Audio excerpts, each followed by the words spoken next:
ചെമ്പനീർ പൂവിൽ ഇനി വരാനിരിക്കുന്ന നല്ലൊരു അടിപൊളി എപ്പിസോഡിന്റെ റിവ്യൂയിലേക്ക് എല്ലാവർക്കും സ്വാഗതം. ഇങ്ങനെ വർഷയോട് തിരികെ വരാൻ പറഞ്ഞ് ചന്ദ്രമതി അവളെ വിളിക്കുന്നൊക്കെ ഉണ്ടെങ്കിലും തന്റെ അച്ഛനെ അത്ര പേരുടെ മുമ്പിൽ വെച്ച് അടിച്ച ഒരാളുള്ള വീട്ടിലേക്ക് താൻ ഒരിക്കലും വരില്ല എന്നുള്ള നിലപാടിലായിരിക്കും വർഷ. സ്വന്തം നിലപാടിൽ ഉറച്ചു നിൽക്കുന്ന വർഷ അപ്പോഴൊന്നും മഹിമയുടെയും മധുസൂദനന്റെയും ചതി തിരിച്ചറിയുന്നില്ല കേട്ടോ. പിന്നീട് അങ്ങനെ ശ്രീകാന്തും വീട്ടിലേക്ക് വരാത്തതിനെ ചൊല്ലി ചന്ദ്രമതി അങ്ങനെ സച്ചിയെയും രേവതിയെയും കുറ്റപ്പെടുത്തിക്കൊണ്ടേയിരിക്കുകയായിരിക്കും. അതിന്റെ കൂടെ എരുതിയിൽ എണ്ണ ഒഴിക്കാൻ എന്നതുപോലെ ശ്രുതിയും ഓരോ കാര്യങ്ങൾ ചന്ദ്രമതിയോട് പറയുന്നുണ്ട്.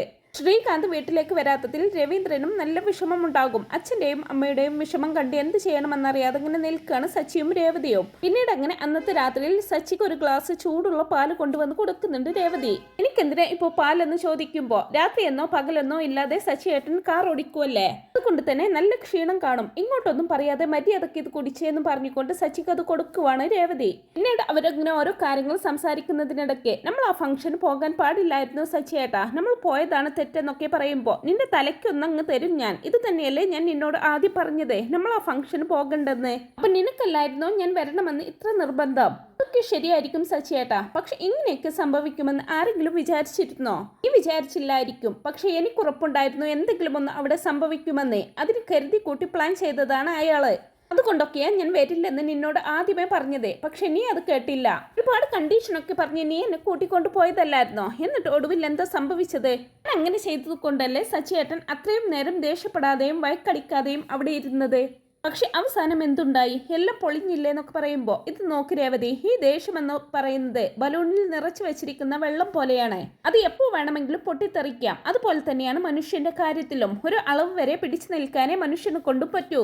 അയാൾ പറഞ്ഞതൊക്കെ വെച്ച് നോക്കുമ്പോൾ എങ്ങനെ ദേഷ്യപ്പെടാതിരിക്കും? നിന്നെ വരെ കള്ളി എന്ന് വിളിച്ചില്ലേ? എന്നെ പറ്റിയാണ് ആരെങ്കിലും അങ്ങനെ പറഞ്ഞതെങ്കിൽ നീ ഒന്നും ചെയ്യാതെ കൈ കെട്ടി നോക്കി നിൽക്കുമോ എന്നൊക്കെ ചോദിക്കുമ്പോൾ അതെങ്ങനെ നോക്കി നിൽക്കും? എന്നാലും അത്രയും ആളുകളുടെ മുന്നിൽ വെച്ച് അയാളെ അടിക്കേണ്ടിയില്ലായിരുന്നു എന്നൊക്കെ പറയുവാണ് കേട്ടോ രേവതി. അവിടെ വെച്ച് അങ്ങനെ സംഭവിച്ചത് കൊണ്ടല്ലേ ഇപ്പോൾ എല്ലാവരും വിഷമിക്കുന്നത്. അച്ഛനും അമ്മയും വിഷമിച്ചിരിക്കുകയാണ്. ശ്രീകാന്തും വർഷവുമാണെങ്കിൽ പിരിഞ്ഞ് ജീവിക്കുന്നു എന്നൊക്കെ ഇങ്ങനെ രേവതി സങ്കടം പറയുമ്പോൾ അങ്ങനെയാണെങ്കിൽ നമുക്കൊരു കാര്യം ചെയ്യാം. അവരുടെ വീട്ടിൽ ചെന്നിട്ട് അവളുടെ അച്ഛന് 2 എണ്ണം കൂടി കൊടുത്തിട്ട് അയാളെ കൊണ്ട് തന്നെ സത്യമല്ല പറയിപ്പിക്കാം. എന്നിട്ട് അവർ രണ്ടുപേരെയും ഇങ്ങോട്ട് കൂട്ടിക്കൊണ്ടുവരാമെന്നൊക്കെ പറയുമ്പോൾ ആഹാ, അത് നല്ല കാര്യം. അവളുടെ അച്ഛനെ ഇനിയും പോയി അടിച്ചാൽ അവർ സന്തോഷത്തോടെ ഇങ്ങോട്ട് വരുമെന്ന് സച്ചിയേട്ടന് തോന്നുന്നുണ്ടോ? പിന്നെ കുടുംബം മൊത്തം പിരിയാൻ അത് തന്നെ മതിയാവും ഒരു കാരണം. ഇപ്പോൾ തന്നെ അച്ഛൻ വല്ലാത്ത വിഷമത്തിലാണ്. ഇനിയും അച്ഛനെ വിഷമിപ്പിക്കുന്നത് പോലെ ഒന്നും ചെയ്യല്ലേ സച്ചിയേട്ടാ എന്നൊക്കെ പറയുവാണ് രേവതി. എല്ലാവരും ഒരുമിച്ച് ഒരു വീട്ടിൽ സന്തോഷത്തോടെ കഴിയാനാണ് അച്ഛൻ ആഗ്രഹിക്കുന്നത്. അച്ഛന്റെ 3 ആൺമക്കളെയും അച്ഛൻ ഒരുപോലെയാണ് കാണുന്നത്. അതിൽ ഒരാൾ ഇനി തന്റെ കൂടെ ഉണ്ടാവില്ലേ എന്നോർത്ത് അച്ഛന് നല്ല വിഷമമുണ്ട്. ശ്രീകാന്തും വർഷയും എത്രയും പെട്ടെന്ന് വീട്ടിലേക്ക് തിരികെ വരണം. അതിന് എന്തെങ്കിലും ചെയ്യാൻ പറ്റുമോ എന്ന് നോക്കണം. അവരെ ഇങ്ങോട്ട് തിരികെ കൊണ്ടുവരാൻ നമ്മൾ തന്നെ മുൻകൈ എടുത്ത് എന്തെങ്കിലും ചെയ്തേ പറ്റൂ സച്ചിയേട്ടാ. ഇതിന് നമ്മളെ കൊണ്ട് എന്ത് ചെയ്യാൻ പറ്റുമെന്ന് ആലോചിക്കും സച്ചിയേട്ടാന്ന് പറഞ്ഞുകൊണ്ട് അവർ രണ്ടുപേരും ഉറങ്ങാനായിട്ട് കിടക്കുവാണ്. ഇനി പിറ്റേന്ന് സ്റ്റുഡിയോയിലേക്ക് പോകാൻ ഒരുങ്ങുന്ന വർഷയെ തടയുന്നുണ്ട് മഹിമ. നീ ഇപ്പൊ എന്തിനാ സ്റ്റുഡിയോയിലേക്ക് പോകുന്നതെന്ന് ചോദിക്കുമ്പോ മമ്മി എന്താ ഇങ്ങനെയൊക്കെ ചോദിക്കുന്നത്? സ്റ്റുഡിയോയിലേക്ക് എന്തിനാ പോകുന്നത്? ജോലി ചെയ്യാൻ. ഇനിയും നിനക്ക് എന്തിനാടി ആ ജോലി? അത് വേണ്ടെന്ന് വെച്ചൂടെ? എനിക്ക് ആ ജോലി വേണോ വേണ്ടയോ എന്നുള്ളത് മമ്മിയല്ല തീരുമാനിക്കേണ്ടത്. എന്നോട് ആ ജോലി വേണ്ടെന്ന് വെക്കണമെന്നല്ല ഞാൻ പറഞ്ഞത്. കുറച്ച് നാളെങ്കിലും പുറത്തേക്കൊന്നും പോകാതെ ഇവിടെ വീട്ടിൽ റെസ്റ്റ് എടുക്ക്. ഇപ്പോഴത്തെ സിറ്റുവേഷൻ അനുസരിച്ച് നീ പുറത്തു പോകാതിരിക്കുന്നതാണ് നല്ലതെന്നൊക്കെ പറഞ്ഞ് വർഷയെ പുറത്തു വിടാതിരിക്കാൻ പരമാവധി ശ്രമിക്കുന്നുണ്ട് മഹിമയും ഡാഡിയും. രേവതി എങ്ങാനും അവളെ കണ്ട് നടന്ന സത്യങ്ങളെല്ലാം തുറന്നു പറയുമോ എന്നുള്ള പേടി കൊണ്ടാണ് മഹിമയും ഡാഡിയും അങ്ങനെയൊക്കെ പറയുന്നത്. എന്നാൽ അവരുടെ വാക്കുകൾക്കൊന്നും പുല്ലുവില പോലും കൊടുക്കാതെ വർഷ ഡബ്ബിങ്ങിന് വേണ്ടിയിട്ട് സ്റ്റുഡിയോയിലേക്ക് പോവുകയാണ്. വർഷ അങ്ങനെ സ്റ്റുഡിയോയിലെത്തി ഡബ്ബിങ് ചെയ്തുകൊണ്ടിരിക്കുമ്പോഴായിരിക്കും രേവതി വർഷയെ കാണാൻ സ്റ്റുഡിയോയിലേക്ക് എത്തുന്നത്. തന്നെ കാണാൻ രേവതി വന്നിരിക്കുന്നതെന്ന് കേൾക്കുന്നതും ചെയ്തുകൊണ്ടിരുന്ന ജോലി നിർത്തിവെച്ച് രേവതിയെ കാണാൻ പുറത്തേക്ക് വരുവാണ് വർഷ. അതേസമയം തന്നെ ശ്രീകാന്തിനെയും കണ്ട് സംഭവിച്ച കാര്യങ്ങളൊക്കെ പറയാനായിട്ട് സച്ചി ശ്രീകാന്തിന്റെ റെസ്റ്റോറൻറ്റിലേക്ക് എത്തുന്നുണ്ട്. ശ്രീകാന്ത് സച്ചിയെ കണ്ട് ആദ്യമൊന്നും സംസാരിക്കാൻ കൂട്ടാക്കുന്നില്ലെങ്കിലും സച്ചി അവനെ പിടിച്ചു നിർത്തി സംസാരിക്കുവാണ്. സച്ചി അങ്ങനെ ശ്രീകാന്തിനോട് സംഭവിച്ച കാര്യങ്ങളൊക്കെ പറഞ്ഞു കൊടുക്കുന്നതിനിടയ്ക്ക് ഇവിടെ രേവതി വർഷയോടും കാര്യങ്ങളൊക്കെ സംസാരിക്കുവാണ്. വർഷയെ കണ്ട് അവളുടെ മുമ്പിൽ നിന്നുകൊണ്ട് കരയാണ് കേട്ടോ രേവതി. ചേച്ചി എന്തിനാ കരയുന്നതെന്നൊക്കെ ചോദിക്കുമ്പോ വർഷ എന്താ വീട്ടിലേക്ക് വരാത്തതെന്ന് ചോദിക്കണതും ഞങ്ങൾ എന്താ വീട്ടിലേക്ക് വരാത്തതെന്ന് ചേച്ചിക്കറിയില്ലേ? അറിയാം, പക്ഷെ എത്ര നാളിങ്ങനെ നിങ്ങൾ രണ്ടുപേരും വീട്ടിലേക്ക് വരാതിരിക്കും? നിങ്ങൾ അവിടേക്ക് വരാഞ്ഞിട്ട് വീട്ടിലെ എല്ലാവരും വിഷമിച്ചിരിക്കുവാണ്. എല്ലാവർക്കും വിഷമാണെങ്കിലും രേവതി ചേച്ചിയുടെ ഹസ്ബൻഡിന് ഞങ്ങൾ അവിടെ ഇല്ലാത്തതിൽ നല്ല സന്തോഷമല്ലേ എന്ന് തിരിച്ചു ചോദിക്കുന്നുണ്ട് വർഷ. സച്ചിയേട്ടൻ എന്തിനു സന്തോഷിക്കണമെന്ന് രേവതി ചോദിക്കുമ്പോ അവര് കാരണമല്ലേ ഞങ്ങൾ വീട്ടിലേക്ക് വരാത്തത്. അവരെന്റെ അച്ഛനെ അന്ന് അടിച്ചിട്ടില്ലെങ്കിൽ ഇങ്ങനെയൊന്നും സംഭവിക്കില്ലായിരുന്നല്ലോ. സച്ചിയേട്ടൻ അടിച്ചിട്ടുണ്ടെങ്കിൽ അത് തെറ്റ് തന്നെയാണ്, അല്ലെന്ന് ഞാൻ പറയുന്നില്ല. പക്ഷെ എന്തിനാ അടിച്ചതെന്ന് നീ അന്വേഷിച്ചോ? നിന്റെ ഡാഡി അന്ന് എന്താ ചെയ്തതെന്ന് നിനക്കറിയില്ലല്ലോ വർഷേ. ചേച്ചി മാല എടുത്തപ്പോൾ അതിൽ സംശയിച്ചു, അതല്ലേ? അതൊരു ചെറിയ തെറ്റിദ്ധാരണയാണെന്നോർത്ത് ക്ഷമിക്കാവുന്നതല്ലേ ഉള്ളൂ.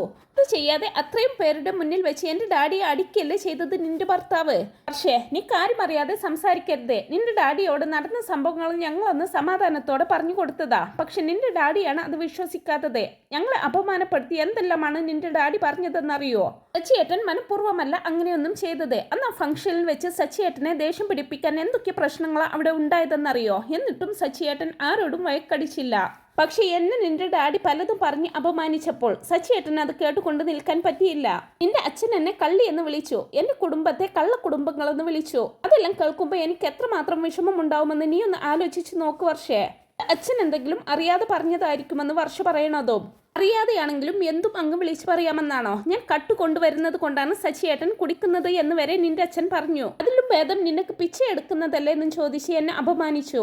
അതൊക്കെ കേട്ടുകൊണ്ട് നിൽക്കുമ്പോൾ ഒരു ഭർത്താവ് എന്ന നിലയിൽ സച്ചിയേട്ടൻ എങ്ങനെ പെരുമാറണം? നീ തന്നെ പറ വർഷേ. സച്ചിയേട്ടൻ അങ്ങനെ പെരുമാറിയതിൽ എന്തെങ്കിലും തെറ്റുണ്ടോ? ഞങ്ങളുടെ അച്ഛൻ ഞങ്ങളെ നല്ലതും ചീത്തയും പറഞ്ഞു തന്നാണ് വളർത്തിയിട്ടുള്ളത്. ആരുടെയും കക്കാനോ മോഷ്ടിക്കാനോ പഠിപ്പിച്ചിട്ടില്ല. സത്യം ഞാൻ പറയുന്നത് വർഷേ, എനിക്ക് ഇന്ന് വരെ ആരുടെയും സ്വത്തിനോടോ മുതലിനോടോ ആർത്തിയില്ല. എന്റെ കുടുംബത്തിലെ എല്ലാവരും നല്ല രീതിയിൽ ജീവിച്ചു പോകണമെന്ന് മാത്രമാണ് ഞാൻ ആഗ്രഹിക്കുന്നത്. അച്ഛനും അമ്മയും നല്ലത് പറഞ്ഞു തന്ന് മാത്രമാണ് ഞങ്ങളെ വളർത്തിയിരിക്കുന്നതെന്നൊക്കെ പറഞ്ഞ് രേവതി വർഷയുടെ മുമ്പിൽ കരയുവാണ് കേട്ടോ. ഒരിക്കലും ഞാൻ മറ്റുള്ളവരുടെ മുതലിന് വേണ്ടി ആഗ്രഹിക്കില്ല വർഷ എന്നൊക്കെ പറയുമ്പോൾ രേവതി ചേച്ചിയെ കുറിച്ച് എനിക്കറിയില്ലേ? ചേച്ചിയെ പറ്റി എത്രത്തോളം എനിക്ക് പറഞ്ഞു തന്നിട്ട് വേണോന്നൊക്കെ വർഷ ചോദിക്കുമ്പോൾ എന്റെ ഭർത്താവ് എന്തുകൊണ്ട് അങ്ങനെ ചെയ്തതെന്ന് എനിക്ക് നിന്നെ ബോധ്യപ്പെടുത്തണം വർഷേ. എന്നെ അപമാനിക്കുന്നത് കണ്ട് കയ്യും കെട്ടി നോക്കി നിൽക്കണമായിരുന്നോ സച്ചിയേട്ടൻ? ഇപ്പൊ നീ വീട്ടിലേക്ക് വരാത്തത് കൊണ്ട് നിന്നെ സപ്പോർട്ട് ചെയ്യാനല്ലേ ശ്രീകാന്തും വീട്ടിലേക്ക് വരാതിരിക്കുന്നത്. അതുപോലെ തന്നെയാ എന്റെ ഭർത്താവും എനിക്ക് വേണ്ടി നിലകൊള്ളുന്നതെന്നൊക്കെ രേവതി പറയുമ്പോൾ ഇത് അവിടെ വെച്ച് തന്നെ എല്ലാവരോടുമായിട്ട് പറഞ്ഞാൽ പോരായിരുന്നോ എന്ന് ചോദിക്കുന്നുണ്ട് വർഷ. ഇങ്ങനെ പറയും, അവിടെ വെച്ച് സംഭവിച്ചതെന്നൊക്കെ നിനക്കും അറിയില്ലേ? നിന്റെ അച്ഛൻ ഞങ്ങളെ സംസാരിക്കാൻ അനുവദിച്ചോ? എന്റെ മേൽ മോഷണ കുറ്റം ചുമത്തി ഞങ്ങളെ തെറ്റുകാരാക്കി. ഇത്രയും നാളും നമ്മൾ ഒരുമിച്ച് ഒരു വീട്ടിലല്ലായിരുന്നോ താമസം? നിന്റെ സ്വർണവും പണവും എല്ലാം നിന്റെ റൂമിലല്ലായിരുന്നോ? ഇന്ന് വരെ ഞാൻ നിന്റെ കയ്യിൽ നിന്നും എന്തെങ്കിലും മോഷ്ടിച്ചിട്ടുണ്ടോ? പറയൂ വർഷേ, എന്നെ കണ്ടാൽ ഒരു കള്ളിയെ പോലെ നിനക്ക് തോന്നുന്നുണ്ടോ? എന്റെ ഏറ്റവും വലിയ വിഷമം എന്താണെന്നറിയോ വർഷേ? നീയും എന്നെ തെറ്റിദ്ധരിച്ചതോർത്താണ്. ഒരിക്കലും ഞാൻ അങ്ങനെ ഒരു കാര്യം ചെയ്യില്ലെന്ന് നീ അവിടെ വെച്ചെന്ന് പറഞ്ഞിരുന്നെങ്കിൽ അത് എനിക്ക് എത്രമാത്രം സന്തോഷമാവുമെന്നറിയോ? പക്ഷെ അങ്ങനെയൊന്നും സംഭവിച്ചില്ല. അപ്പൊ നീയും എന്നെ ഒരു കള്ളിയായിട്ടാണ് കാണുന്നതല്ലേ എന്ന് ചോദിക്കുന്നുണ്ട് രേവതി. അയ്യോ ഒരിക്കലുമില്ല രേവതി ചേച്ചി. ഞാൻ രേവതി ചേച്ചിയെ കുറിച്ച് അങ്ങനെയൊക്കെ ചിന്തിക്കുവോ?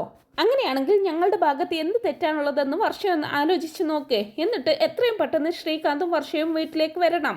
ചേച്ചിയെ പോലെ കണ്ട് നീ എന്റെ വാക്കുകൾ അനുസരിക്കണം വർഷേ. നമ്മളെല്ലാവരും ഒരുമിച്ച് ഒരു വീട്ടിൽ കഴിയുന്നതാണ് എല്ലാവർക്കും സന്തോഷം. നടന്നതെല്ലാം മറന്നിട്ട് വീട്ടിലേക്ക് വാ വർഷ എന്ന് പറഞ്ഞുകൊണ്ട് അവളോട് യാചിക്കാൻ കേട്ടോ രേവതി. എന്റെ ഭർത്താവ് അങ്ങനെ പെരുമാറിയതിൽ ഞാൻ നിന്നോട് മാപ്പ് ചോദിക്കാം. വേണമെങ്കിൽ നിന്റെ വീട്ടിൽ വന്ന് അച്ഛനോട് വരെ മാപ്പ് ചോദിക്കാമെന്നൊക്കെ പറയുമ്പോ ചേച്ചിയുടെ ഭർത്താവ് ചെയ്ത തെറ്റിന് ചേച്ചി എന്തിനാ ക്ഷമ ചോദിക്കുന്നത്? സച്ചിയേട്ടൻ എനിക്ക് വേണ്ടിയല്ലേ വർഷ അടിച്ചത്. അപ്പൊ ഞാനല്ലേ വന്ന് മാപ്പ് ചോദിക്കേണ്ടത്? അറിയാനുള്ളതെല്ലാം ഞാൻ പറഞ്ഞു. ഇനിയൊക്കെ നിന്റെ ഇഷ്ടം പോലെ. ജീവിക്കേണ്ട വീട് അതാണ്. അതുകൊണ്ട് നല്ലൊരു തീരുമാനമെടുക്കുമെന്ന് പ്രതീക്ഷിക്കുന്നു. ഞാൻ വരാമെന്നും പറഞ്ഞുകൊണ്ട് രേവതി അവിടെ നിന്ന് വിഷമത്തോടെ പോവാണ് കേട്ടോ. രേവതി അവിടെ നിന്ന് പോകുന്നതും വിഷമത്തോടെ രേവതി പറഞ്ഞ കാര്യങ്ങളൊക്കെ ഇങ്ങനെ ആലോചിച്ച് ഒരു തീരുമാനമെടുക്കാൻ കഴിയാതെ ഇങ്ങനെ വിഷമിക്കുകയാണ് വർഷ. അതേസമയം ശ്രീകാന്തിനോട് കാര്യങ്ങളൊക്കെ പറഞ്ഞു കഴിഞ്ഞിട്ടുണ്ടാകും സച്ചി. പിന്നീട് റെസ്റ്റോറന്റിലേക്ക് വിളിച്ച് ശ്രീകാന്തിന്റെ ഫ്രണ്ടിനോട് ഫുഡ് ഓർഡർ ചെയ്യുവാണ് വർഷ.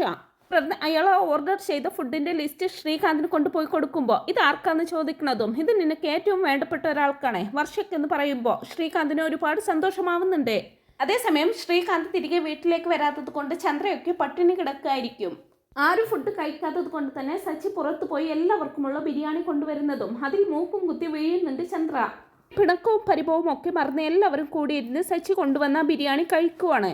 പിന്നീട് വർഷ ഓർഡർ ചെയ്ത് ഫുഡുമായിട്ട് വരുവാണ് കേട്ടോ ശ്രീകാന്തിനെ കണ്ട് നീ എന്തിനാ വന്നതെന്നൊക്കെ ചോദിക്കുമ്പോൾ ഫുഡ് ഓർഡർ ചെയ്താൽ കൊണ്ടുവരാതിരിക്കാൻ പറ്റുമെന്ന് ചോദിക്കുന്നതും ഞാൻ ഫുഡല്ലേ ഓർഡർ ചെയ്തത്, അല്ലാതെ ഷെഫിനെയൊന്നും ഓർഡർ ചെയ്തിട്ടില്ലല്ലോ എന്ന് പറയണതും ഇപ്പൊ എന്തായാലും ഫുഡ് കൊണ്ടുവന്നില്ലേ നീ ഇരിക്കെന്ന് പറഞ്ഞുകൊണ്ട് വർഷയ്ക്ക് വിളമ്പി കൊടുക്കുവാൻ തുടങ്ങുകയാണ് ശ്രീകാന്ത്. ഓ, നിന്റെ ഹോട്ടലിൽ ഡെലിവറി ബോയ് തന്നെ സെർവ് ചെയ്യുമോ എന്ന് ചോദിക്കുമ്പോൾ ഇപ്പൊ നിനക്ക് എന്താ വേണ്ടത്? ഞാൻ ഇവിടെ നിന്ന് പോകണമെന്ന് ചോദിച്ച് പോകാൻ ഒരുങ്ങുമ്പോൾ അതിന് പോകാൻ ഞാൻ പറഞ്ഞില്ലല്ലോ എന്നും പറഞ്ഞുകൊണ്ട് പിണങ്ങിയതുപോലെ അവിടെ പോയിരിക്കുവാണ് വർഷ. ആ സമയം വർഷയ്ക്കുള്ള ഫുഡ് എടുത്തുകൊണ്ട് അവളുടെ അരികിൽ പോയിരിക്കുവാണ് ശ്രീകാന്ത്. വർഷയ്ക്ക് ഫുഡ് വിളമ്പി കൊടുത്തുകൊണ്ട് നിന്റെ തീരുമാനത്തിൽ എന്തെങ്കിലും മാറ്റമുണ്ടോ എന്ന് ചോദിക്കുമ്പോൾ എന്ത് തീരുമാനമെന്ന് തിരിച്ചു ചോദിക്കുന്നുണ്ട് വർഷ. വീട്ടിലേക്ക് പോകുന്നതിനെ കുറിച്ച് ഞാൻ ചോദിക്കുന്നതെന്ന് പറയുമ്പോൾ ഡബ്ബിംഗ് തീർന്നാൽ വീട്ടിലേക്ക് തന്നെയല്ലേ പോകുന്നത്? വർഷേ, ഇത് കോമഡി പറയാനുള്ള സമയമല്ല. നമ്മുടെ വീട്ടിലേക്ക് തിരിച്ചു പോകുന്നതിനെ കുറിച്ചാണ് ഞാൻ ചോദിക്കുന്നത്.